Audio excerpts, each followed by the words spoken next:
En el barrio de Tepito, Ciudad de México, año 1889, había una costurera llamada Remedios Salazar, que tenía el taller de costura más solicitado de toda la zona.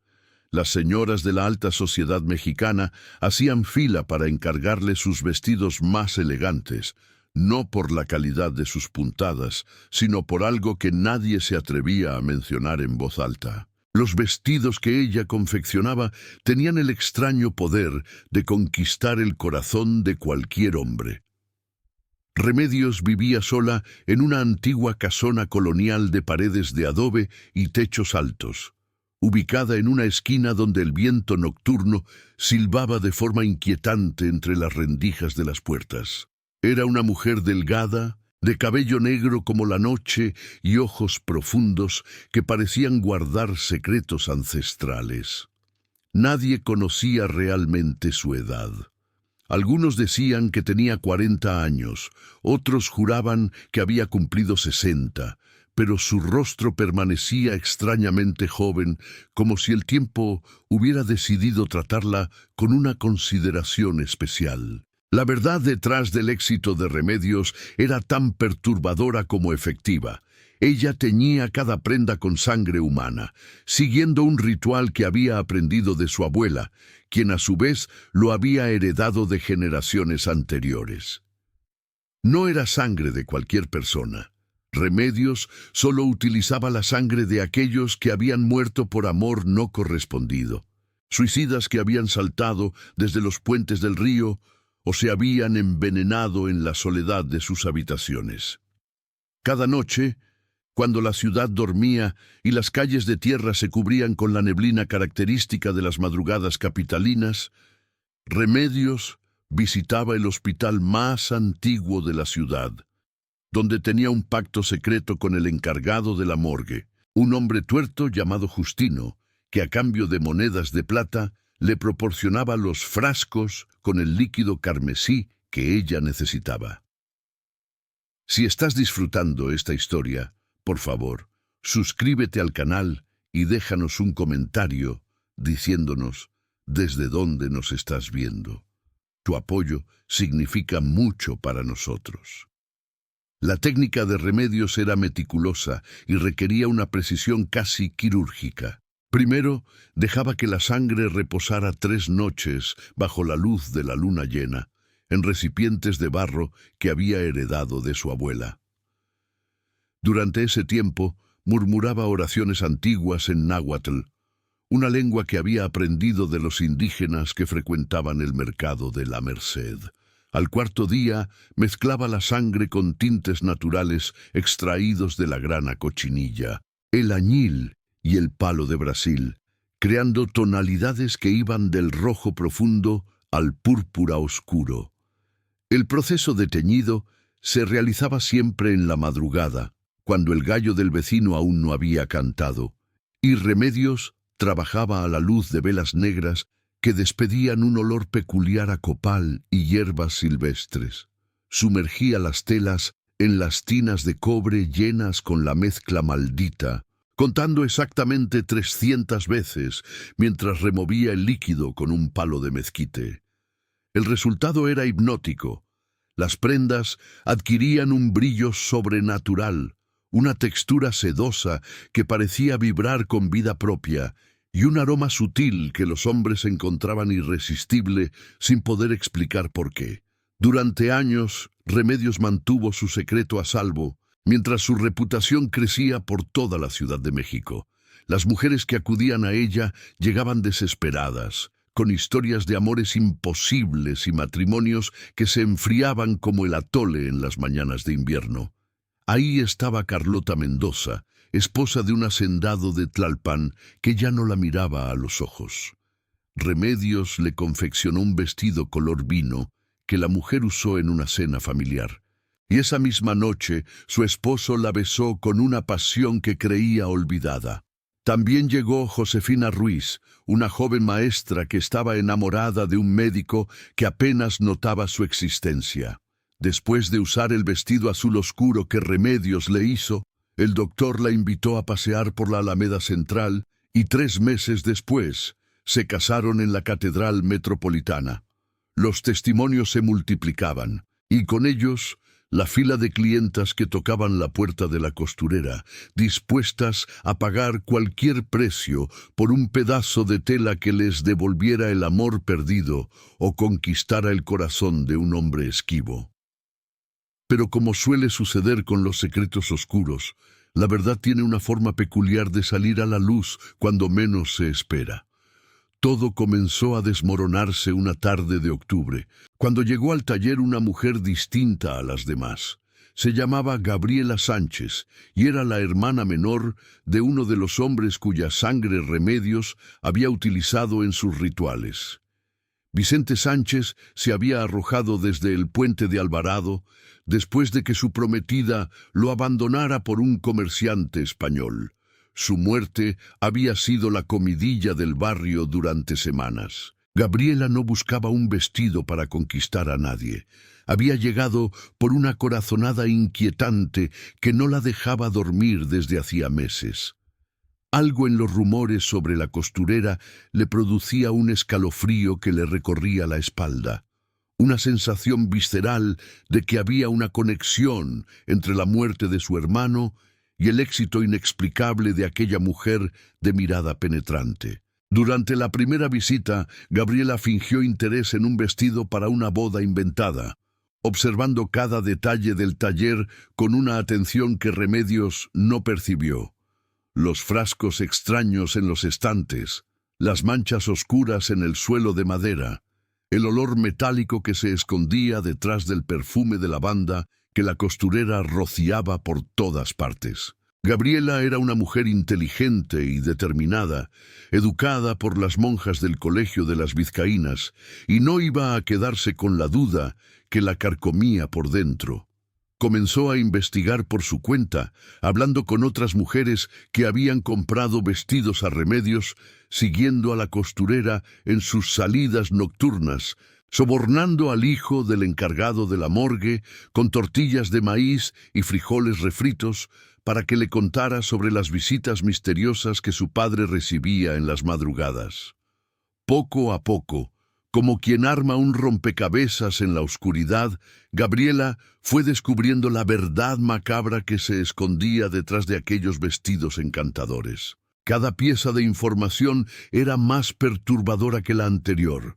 Los testimonios de mujeres que habían visto a Remedios salir con frascos envueltos en trapos oscuros, las manchas inexplicables en el callejón trasero de la casona, los registros del hospital que mostraban una coincidencia sospechosa entre las fechas de los suicidios y los encargos más exitosos de la costurera. La indignación y el asco se mezclaban con un dolor profundo al imaginar que la sangre de su hermano Vicente, ese joven de 23 años que había amado con tanta intensidad que prefirió morir antes que vivir sin su amada, había sido profanada y utilizada como ingrediente en un ritual diabólico para satisfacer las vanidades de mujeres desesperadas. Una noche de luna nueva, cuando las calles de Tepito se sumergían en una oscuridad casi absoluta, interrumpida apenas por las velas en las ventanas de las casas, Gabriela decidió que había llegado el momento de confrontar a Remedios. Esperó hasta pasada la medianoche, cuando sabía que la costurera estaría realizando uno de sus rituales, y sigilosamente se introdujo en la casona por la puerta trasera que daba al patio interior. El corazón le latía con tanta fuerza que temía que su sonido la delatara, pero la determinación era más fuerte que el miedo. Avanzó por el corredor de piedras frías, guiándose por la luz tenue que se filtraba desde el cuarto de costura, y lo que vio al asomarse por la rendija de la puerta la dejó paralizada de horror. Remedios estaba inclinada sobre una tina de cobre humeante, sumergiendo un vestido blanco en un líquido carmesí, mientras murmuraba palabras incomprensibles en una lengua antigua. A su alrededor, dispuestos en un círculo perfecto, había frascos etiquetados con nombres y fechas, cada uno conteniendo sangre de diferentes personas. La luz de las velas negras proyectaba sombras danzantes en las paredes, y el olor a hierro y hierbas quemadas era tan intenso que Gabriela tuvo que cubrirse la boca para no vomitar. En ese momento, la costurera levantó la vista, y sus ojos se encontraron con los de Gabriela en un intercambio de miradas que duró apenas un segundo, pero que pareció congelar el tiempo. Remedios no mostró sorpresa ni miedo. Más bien, una especie de resignación cansada, como si siempre hubiera sabido que este momento llegaría. Dejó el vestido en la tina, se secó las manos manchadas de rojo en su delantal y le hizo un gesto a Gabriela para que entrara. La joven dudó. Todos sus instintos le gritaban que huyera, pero necesitaba respuestas. Necesitaba escuchar de los propios labios de aquella mujer por qué había convertido la muerte de su hermano en parte de su negocio macabro. Entró al cuarto con pasos temblorosos, manteniéndose cerca de la puerta por si necesitaba escapar. Remedios se sentó en una silla de madera tallada y comenzó a hablar con una voz sorprendentemente suave, casi maternal, contando una historia que se remontaba a más de un siglo atrás. Su bisabuela había sido una curandera náhuatl que vivía en las afueras de Tenochtitlan antes de la conquista española. Una mujer que conocía los secretos de la sangre y su conexión con el amor, la vida y la muerte.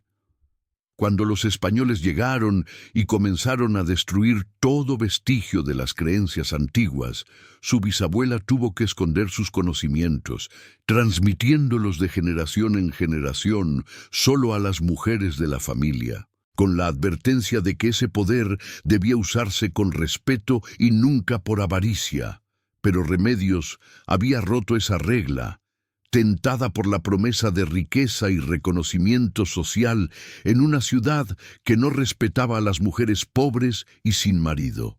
Gabriela escuchaba con una mezcla de fascinación y repulsión, su mente luchando por procesar la información mientras observaba los frascos que rodeaban a la costurera. Finalmente, con la voz quebrándose por la emoción contenida, preguntó por su hermano. Remedios bajó la mirada, y por primera vez desde que había comenzado con sus rituales años atrás, sintió algo parecido al remordimiento. Le explicó que la sangre de Vicente había sido especialmente poderosa porque su amor había sido puro y absoluto, el tipo de amor que consumía el alma entera. Esa sangre había sido utilizada en 3 vestidos diferentes, todos para mujeres que ahora vivían matrimonios aparentemente felices, inconscientes de que su felicidad estaba construida sobre la tragedia de un joven que había elegido la muerte sobre una vida sin amor. Las palabras de Remedios fueron como puñales para Gabriela, quien sintió que las piernas le flaqueaban y tuvo que apoyarse contra la pared para no caer. La rabia la invadió como una ola ardiente, una furia tan intensa que sus manos temblaban y su visión se nublaba. Exigió que Remedios dejara de hacer aquello, que devolviera de alguna manera la dignidad a los muertos cuya sangre profanaba noche tras noche. Pero la costurera negó con la cabeza lentamente, explicando que ya era demasiado tarde, que el ritual había creado lazos que no podían romperse sin consecuencias terribles para todos los involucrados. La discusión escaló rápidamente. Las voces se elevaron en el silencio de la madrugada, y en medio de la confrontación, algo inesperado sucedió. Una de las velas negras cayó al suelo, rodando hasta quedar junto a uno de los frascos de sangre que se había derramado accidentalmente durante el forcejeo verbal. El líquido viscoso se encendió con una llama azul antinatural, y en cuestión de segundos, el fuego se propagó por el cuarto de costura con una velocidad imposible, como si las mismas fuerzas oscuras que Remedios había invocado durante años, ahora se volvieran en su contra. Las telas colgadas en las paredes, todas impregnadas con la sangre maldita, ardieron simultáneamente creando un infierno de llamas que danzaban con movimientos casi conscientes. Gabriela gritó y corrió hacia la puerta, pero se giró al darse cuenta de que Remedios no la seguía. La costurera permanecía sentada en su silla, mirando las llamas con una expresión extrañamente serena, como si finalmente hubiera encontrado la paz que había estado buscando, sin saberlo. Sus labios se movían susurrando algo, quizás una oración, quizás una despedida. Mientras el fuego la rodeaba completamente, Gabriela quiso volver a ayudarla, pero el calor era insoportable y el humo la ahogaba. Tuvo que huir, tosiendo y llorando, mientras la antigua casona colonial se convertía en una pira funeraria que iluminaba todo el barrio de Tepito. Los vecinos salieron de sus casas al escuchar los gritos y ver el resplandor naranja que teñía el cielo nocturno. Formaron una cadena humana para pasar cubetas de agua del pozo comunitario. Pero era inútil, las llamas eran demasiado poderosas, alimentadas por algo más que madera y tela. El fuego consumió la casona por completo, dejando solo paredes ennegrecidas y escombros humeantes cuando el sol salió sobre la Ciudad de México. Entre las ruinas, los bomberos encontraron el cuerpo carbonizado de Remedios Salazar, todavía sentada en lo que quedaba de su silla, en una posición que sugería que había aceptado su destino sin resistencia. Gabriela fue interrogada por las autoridades, pero solo contó una versión parcial de los eventos de aquella noche, omitiendo los detalles más perturbadores sobre los rituales y la sangre. Dijo que había ido a reclamarle a la costurera por un vestido mal hecho y que accidentalmente se había iniciado un incendio. Nadie cuestionó demasiado su historia.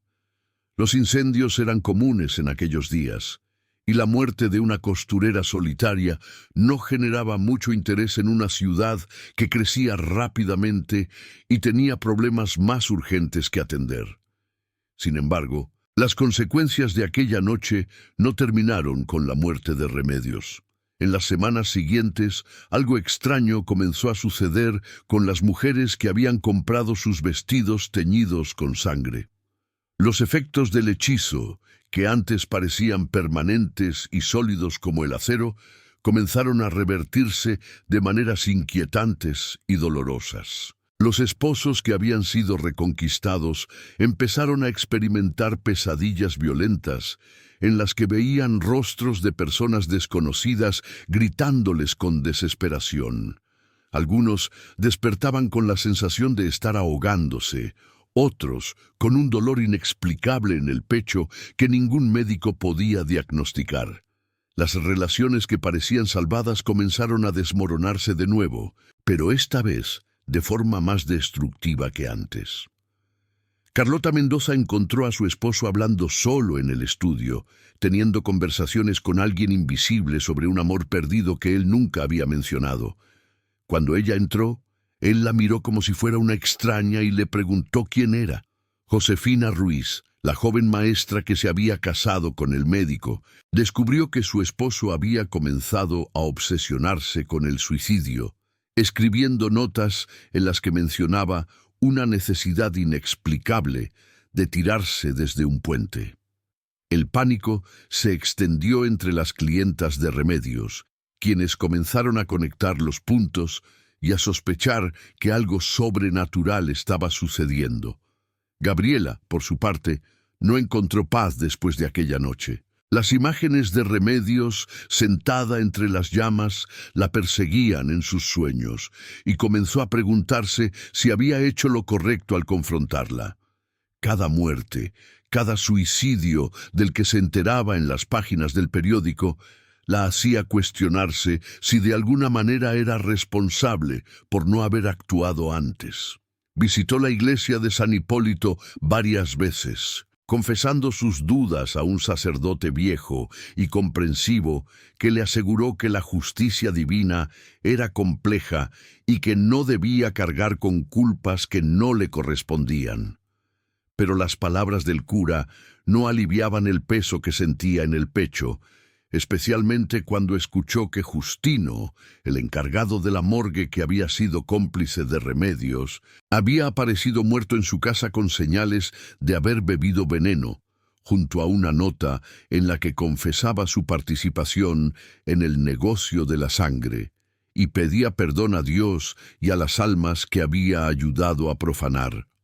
La noticia de su suicidio fue publicada en El Monitor Republicano, aunque los detalles más escabrosos fueron omitidos para no escandalizar a la sociedad capitalina que prefería ignorar los aspectos más oscuros de su ciudad.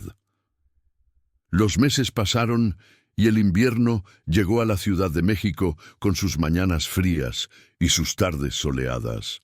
El terreno donde había estado la casona de Remedios permaneció vacío, convertido en un lote baldío que nadie quería comprar a pesar de su ubicación privilegiada en Tepito. Los vecinos evitaban pasar por ahí después del anochecer, asegurando que escuchaban sonidos extraños provenientes de las ruinas. El murmullo de oraciones en náhuatl, el borboteo de líquido hirviendo, el llanto de personas que nunca estaban ahí cuando se iba a investigar. Un comerciante de telas intentó construir una tienda en ese lugar, pero los trabajadores se negaron a continuar después de que 3 de ellos sufrieran accidentes inexplicables en el mismo día. Uno se cortó profundamente la mano sin haber tocado nada filoso. Otro se desmayó sin razón aparente y el tercero juró haber visto la figura de una mujer de cabello negro observándolos desde una esquina que había sido completamente destruida por el fuego. El proyecto fue abandonado y el terreno quedó como un recordatorio silencioso de los secretos oscuros que a veces se esconden detrás de las puertas cerradas de una ciudad bulliciosa. Gabriela eventualmente se mudó de Tepito, incapaz de seguir viviendo en un barrio lleno de recuerdos dolorosos.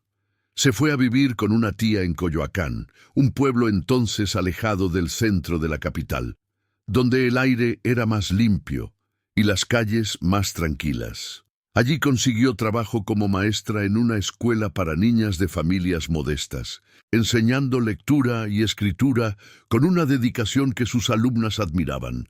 Nunca se casó, nunca tuvo hijos, pero encontró cierta forma de redención en la educación de jóvenes mentes, tratando de prepararlas para un mundo que a menudo era más cruel y extraño de lo que las apariencias sugerían. En las noches, cuando el silencio de Coyoacán era interrumpido solo por el canto de los grillos y el ladrido lejano de los perros, Gabriela se sentaba junto a la ventana de su pequeña habitación y pensaba en su hermano Vicente, en Remedios, en todas aquellas almas cuya sangre había sido utilizada en rituales profanos. Se preguntaba si ellos habían encontrado finalmente paz en el más allá, o si sus espíritus seguían vagando inquietos, atrapados entre dos mundos por la magia oscura que había interrumpido su descanso eterno. A veces, en esas noches de reflexión, creía sentir la presencia de Vicente junto a ella, como una brisa tibia que le acariciaba el rostro, y elegía interpretar esa sensación como una señal de que su hermano no le guardaba rencor por no haber podido proteger su memoria de una forma más efectiva. Las mujeres que habían comprado los vestidos malditos tuvieron destinos variados y todos igualmente trágicos. Algunas lograron librarse de las prendas quemándolas en ceremonias privadas con la ayuda de curanderos y sacerdotes, aunque los efectos del hechizo dejaron cicatrices emocionales que nunca sanaron completamente. Carlota Mendoza terminó en un convento en Puebla, buscando refugio en la religión después de que su esposo la abandonara por otra mujer, convencida de que había sido castigada por haber intentado manipular el amor a través de medios antinaturales. Josefina Ruiz pasó años cuidando a su esposo, quien nunca se recuperó completamente de las obsesiones suicidas que lo atormentaban.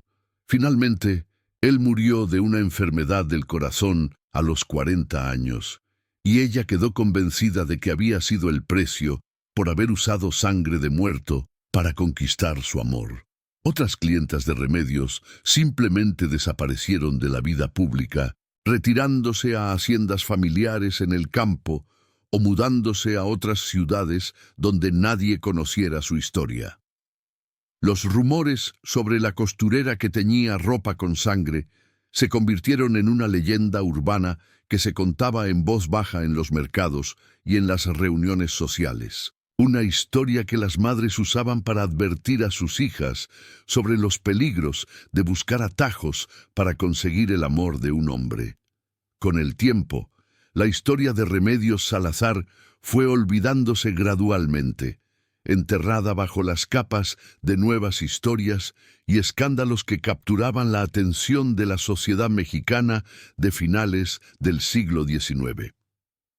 La Ciudad de México seguía creciendo. Las calles de tierra se convertían en avenidas pavimentadas, los edificios coloniales eran demolidos para dar paso a construcciones modernas inspiradas en la arquitectura francesa que tanto admiraba el gobierno de Porfirio Díaz. Tepito continuó siendo un barrio vibrante y complicado, lleno de comerciantes astutos y familias trabajadoras que luchaban por sobrevivir en una ciudad cada vez más estratificada por las diferencias económicas. El lote baldío donde había estado la casona de Remedios eventualmente fue construido de nuevo. Primero una vecindad de cuartos pequeños para rentar, y décadas después, un edificio de departamentos que aún existe en nuestros días, habitado por personas que desconocen completamente la historia macabra que se desarrolló en ese exacto pedazo de tierra más de un siglo atrás. Gabriela Sánchez vivió hasta una edad avanzada, falleciendo en 1927 en una ciudad que había cambiado dramáticamente desde aquella noche de fuego en Tepito. Antes de morir, escribió un diario donde documentó todo lo que había descubierto sobre Remedios y sus rituales, incluyendo detalles que nunca había compartido con nadie. Los nombres completos de las víctimas cuya sangre había sido utilizada, las fechas exactas de los suicidios, las descripciones de los frascos etiquetados que había visto en el cuarto de costura. Ese diario fue encontrado años después por su sobrina nieta, quien estaba organizando los papeles viejos de la familia, y la lectura de aquellas páginas amarillentas la dejó tan perturbada que consideró quemarlas para proteger la memoria de su tía abuela. Pero finalmente decidió donarlas al archivo histórico de la ciudad, donde permanecieron en una caja olvidada hasta que un investigador las descubrió en los años 70 mientras estudiaba las costumbres funerarias del México del siglo XIX. La publicación de extractos del diario en una revista académica de antropología causó cierto revuelo entre los especialistas, divididos entre quienes lo consideraban un documento valioso sobre las prácticas de brujería urbana y quienes lo descartaban como el delirio de una mujer traumatizada por la muerte de su hermano. La verdad, como suele ocurrir con las historias más perturbadoras de nuestro pasado, probablemente se encuentra en algún punto intermedio entre el mito y la realidad.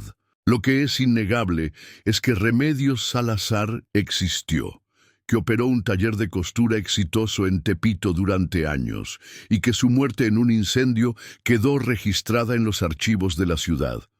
También es un hecho documentado que varios hombres jóvenes se suicidaron por amor en la Ciudad de México durante aquellos años, y que existían prácticas de brujería que incorporaban elementos corporales humanos en sus rituales.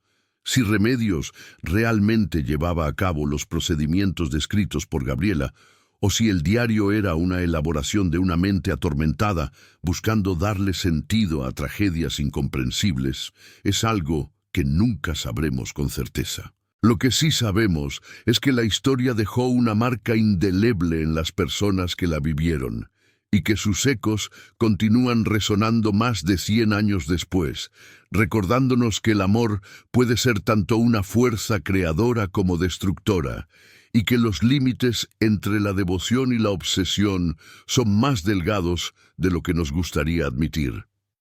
En la actualidad, los habitantes del edificio construido sobre las ruinas de la casona de Remedios ocasionalmente reportan experiencias extrañas que prefieren no discutir abiertamente por miedo a que piensen que están locos.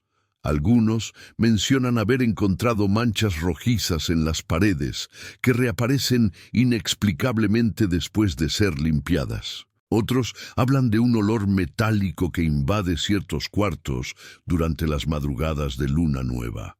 Una anciana que vive en el segundo piso jura que a veces escucha el sonido de una máquina de coser antigua funcionando en el departamento de arriba, aunque sabe perfectamente que ese espacio está desocupado y lleva meses en renta sin encontrar inquilino. Un joven estudiante que se mudó recientemente al edificio le contó a su novia que una noche despertó sintiendo que alguien lo observaba, y al abrir los ojos vio la silueta de una mujer de cabello largo parada junto a la ventana, sosteniéndose una tela que brillaba con un resplandor rojizo en la oscuridad.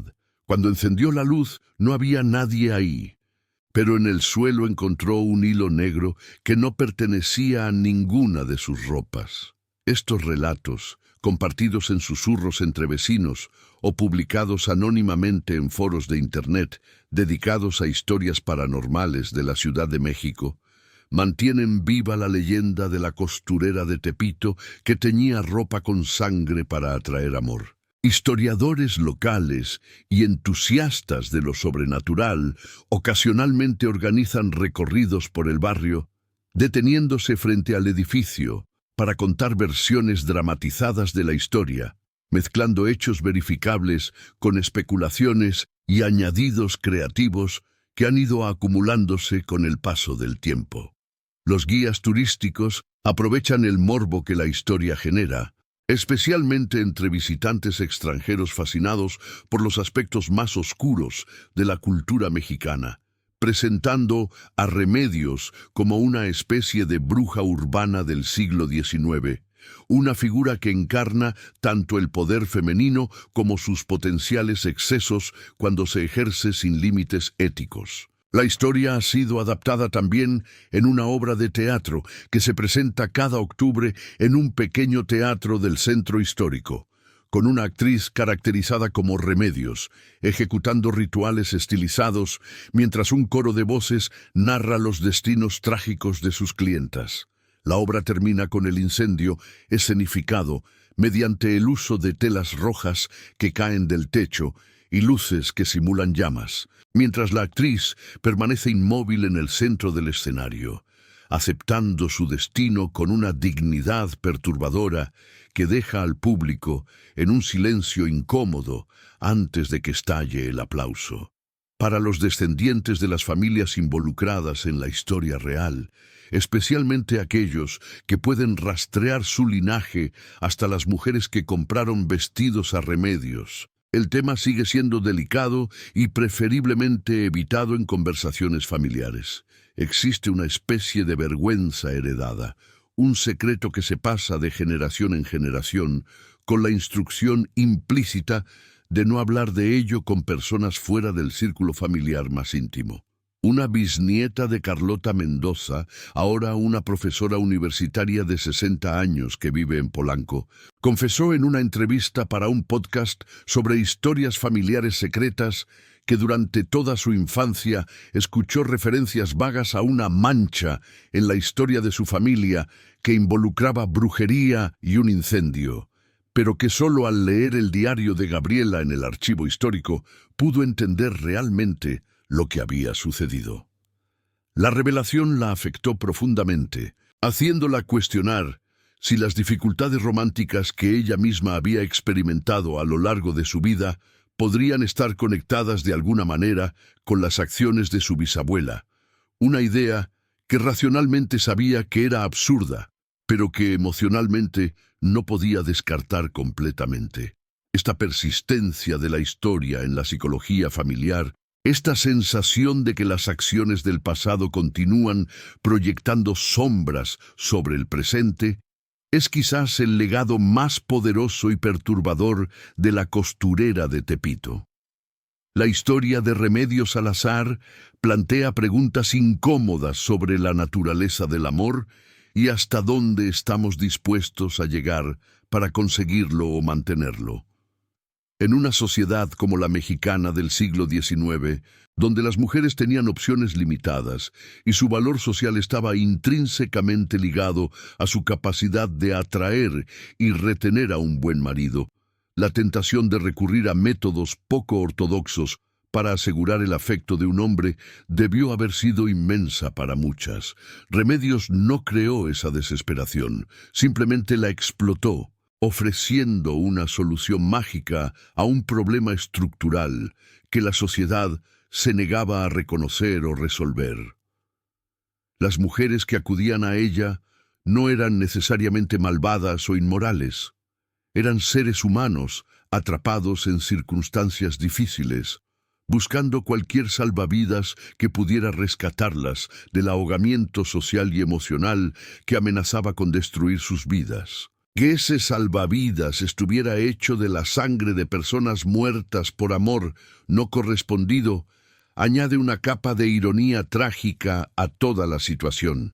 Buscaban amor utilizando el sufrimiento más profundo que el amor puede causar. Esta paradoja está en el corazón mismo de la historia, haciéndola resonar de maneras que van más allá del simple horror de los rituales macabros y toca algo fundamental sobre la condición humana y nuestras contradicciones internas. También es importante considerar la figura de Remedios misma, no solo como una villana unidimensional, sino como una mujer compleja que vivía en una sociedad que le ofrecía pocas opciones para sobrevivir dignamente como soltera sin familia. El conocimiento que heredó de sus ancestros indígenas pudo haber sido usado para bien, para ayudar genuinamente a las personas, pero ella eligió el camino de la explotación y el lucro. Esa elección no fue hecha en el vacío, fue el resultado de años de exclusión, de ver cómo las mujeres con conexiones sociales y dinero prosperaban mientras ella luchaba por sobrevivir en un barrio marginal. Su decisión de usar la sangre de los suicidas no fue simplemente maldad gratuita, fue una forma distorsionada de venganza contra una sociedad que no valoraba a las personas como ella. Una manera de demostrar que tenía poder incluso si ese poder provenía de fuentes oscuras y moralmente cuestionables. Esto no excusa sus acciones, pero las contextualiza. Nos recuerda que los monstruos raramente nacen. Generalmente son creados por circunstancias que los empujan más allá de los límites de lo que consideramos humanamente aceptable. Remedios cruzó esas líneas y pagó el precio último por hacerlo, pero su historia también es un espejo que refleja los fallos de la sociedad que la creó. Los últimos años de investigación sobre prácticas de brujería en el México del siglo XIX han revelado que Remedios no fue un caso aislado, aunque quizás sí fue la más exitosa comercialmente hablando. Existían numerosas curanderas, yerberas y hechiceras operando en diferentes barrios de la Ciudad de México y otras ciudades del país, ofreciendo servicios que iban desde limpias espirituales hasta amarres de amor, pasando por maldiciones contra enemigos y rituales para atraer dinero.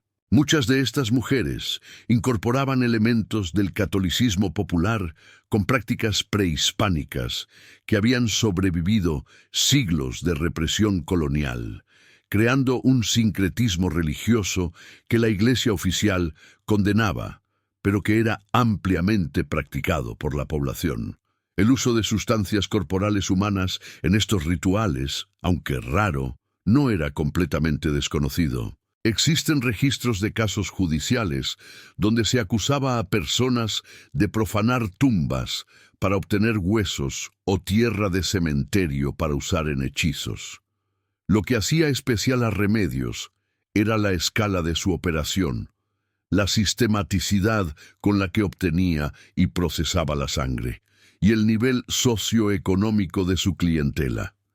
Mientras que la mayoría de las hechiceras atendían a gente pobre del mismo barrio, Remedios había logrado penetrar en círculos sociales más elevados, probablemente gracias a la efectividad real de sus rituales, efectividad que podría explicarse tanto por medios sobrenaturales como por el poderoso efecto placebo y la autosugestión que experimentaban las mujeres al usar prendas que creían mágicamente cargadas. La ciencia moderna ofrece explicaciones alternativas para los efectos que las clientas de Remedios reportaban. El simple acto de ponerse un vestido especial comprado específicamente para atraer a un hombre habría cambiado el comportamiento y la confianza de las mujeres, haciéndolas más atractivas y receptivas, lo cual naturalmente mejoraría sus interacciones románticas. Este efecto psicológico, combinado con la predisposición a interpretar cualquier cambio positivo como prueba de la efectividad del hechizo, podría haber creado una espiral de retroalimentación positiva, donde la creencia en la magia se reforzaba constantemente. Además, muchos de los problemas maritales que las mujeres buscaban resolver probablemente tenían raíces en dinámicas relacionales complejas que podrían haberse mejorado simplemente porque la mujer, sintiéndose empoderada por el vestido mágico, comenzaba a comportarse de manera diferente, lo cual a su vez provocaba respuestas diferentes en sus parejas. Nada de esto requiere la existencia real de poderes sobrenaturales, aunque tampoco los descarta completamente para aquellos inclinados a creer en tales fenómenos. Lo que es indiscutible es que las mujeres experimentaban cambios reales en sus vidas, y que atribuían esos cambios a los vestidos de Remedios, lo cual era suficiente para mantener el negocio floreciente y la reputación de la costurera intacta durante años. El incendio que puso fin a la carrera de Remedios y a su vida misma sigue siendo un evento envuelto en ambigüedad. La versión oficial hablaba de un accidente con velas, explicación perfectamente razonable en una época donde la iluminación dependía del fuego abierto y los incendios domésticos eran comunes. Pero quienes conocían la historia completa, especialmente Gabriela, siempre sintieron que había algo más.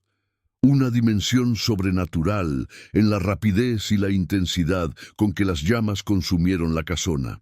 Algunos interpretaron el incendio como un acto de justicia divina, el fuego purificador que limpiaba la tierra de una abominación. Otros lo vieron como la venganza de los espíritus de los muertos cuya sangre había sido profanada, finalmente liberados para cobrar su deuda. Gabriela, en su diario, escribió que nunca podría estar segura de si el incendio había sido verdaderamente un accidente o si alguna fuerza invisible había intervenido, pero que en cualquier caso sintió que había una cualidad inevitable en todo lo sucedido, como si el destino hubiera estado escribiendo ese final desde el momento en que Remedios realizó su primer ritual años atrás. Esta ambigüedad es precisamente lo que hace que la historia persista en la imaginación colectiva.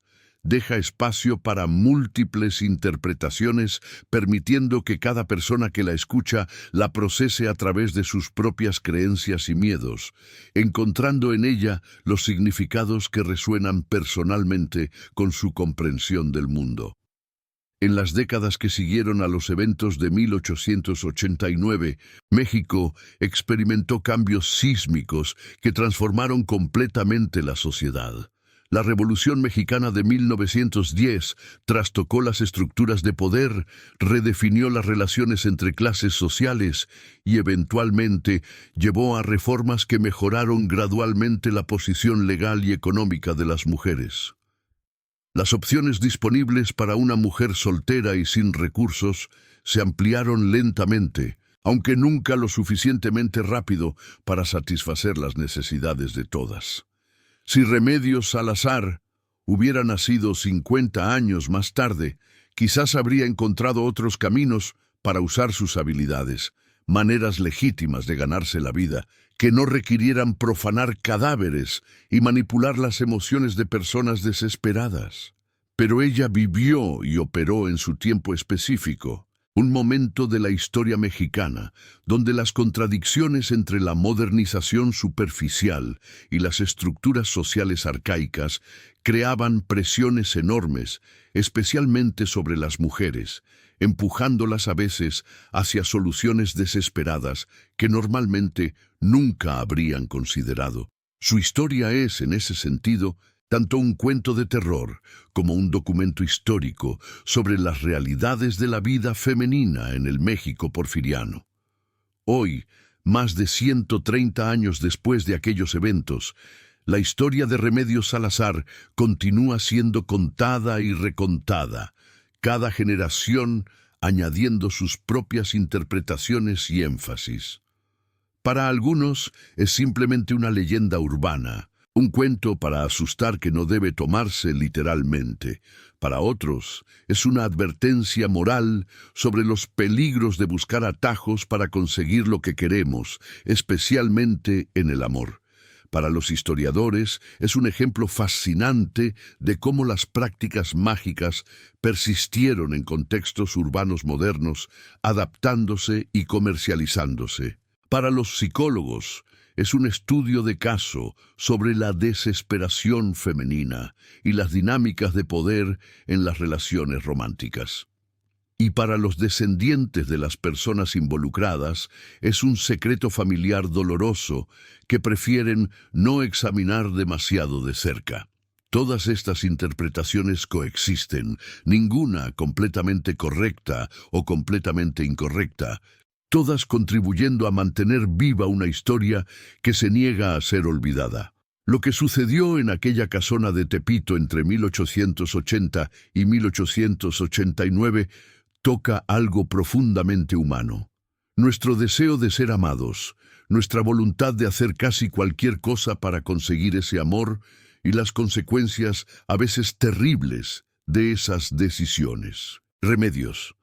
Salazar ofreció una ilusión de control sobre uno de los aspectos más incontrolables de la experiencia humana, el amor romántico, y las mujeres que acudían a ella estaban dispuestas a pagar cualquier precio por esa ilusión, incluso si significaba usar la sangre de personas que habían muerto por ese mismo amor que ellas buscaban. La tragedia no fue solo que sus métodos eran moralmente repugnantes, sino que funcionaban, al menos temporalmente, creando un ciclo de dependencia donde cada éxito validaba el método y atraía más clientas, perpetuando el sistema hasta que finalmente colapsó de la manera más dramática posible. El fuego que consumió la casona de Remedios pudo haber destruido la evidencia física de sus crímenes, pero no pudo borrar las marcas que dejó en las vidas de docenas de personas, marcas que se transmitieron a través de generaciones en forma de historias susurradas, pesadillas recurrentes, y una sensación persistente de que algunas deudas espirituales nunca se saldan completamente. La pregunta que la historia de Remedios nos obliga a confrontar es incómoda. ¿Hasta dónde llegaríamos nosotros por amor? Es fácil juzgar a las mujeres del siglo XIX que acudían a ella, pero vivían en circunstancias que la mayoría de nosotros no podemos imaginar realmente, donde su supervivencia económica y su estatus social dependían casi completamente de su capacidad de atraer y mantener a un hombre. En contextos tan desesperados, los límites éticos se vuelven borrosos. Lo impensable se vuelve pensable, y lo prohibido se vuelve tentador. No es coincidencia que las clientas de Remedios fueran en su mayoría mujeres de clase media y alta que tenían mucho que perder si sus matrimonios fallaban o si no lograban casarse a una edad considerada apropiada. Cuanto más alto es el precio del fracaso, más dispuestos estamos a pagar por el éxito, sin importar cuán oscuro sea el precio. Esta es una verdad humana universal que trasciende el tiempo y el lugar, y es por eso que la historia de una costurera mexicana del siglo XIX todavía resuena con audiencias contemporáneas que viven en un mundo radicalmente diferente. Los detalles externos han cambiado, las posibilidades para las mujeres se han expandido, pero los anhelos fundamentales del corazón humano permanecen constantes y con ellos nuestra vulnerabilidad a aquellos que prometen satisfacer esos anhelos sin importar el costo.